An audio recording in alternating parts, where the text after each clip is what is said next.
ايه حكايتك؟ هتدفع له الكفاله ولا لا؟ يعني دي اول مره يا بيه، بس وشرفك هتكون اخر مره.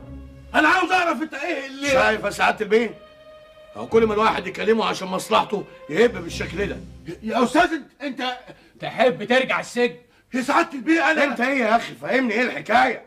احنا طول عمرنا ناس محترمين كافيين خيرنا شرنا، مفيش حد من العيله كلها دخل اسم بوليس ولا عتبه برجليه. انت طالع لمين؟ قول لي. انا الله، انا مش ولادي اولى بالفلوس ديت؟ ولادك مش شغلي واكل عيشي اولى بوقتي اللي انت مش حاططني فيه وراك من اسم لاسم، وكل يوم بمشكله وكل يوم بحكايه؟ يا نهار اسود. تحب ترجع السجن تاني؟ لا لا انا لا يا بيه. هتدفع له الكفاله؟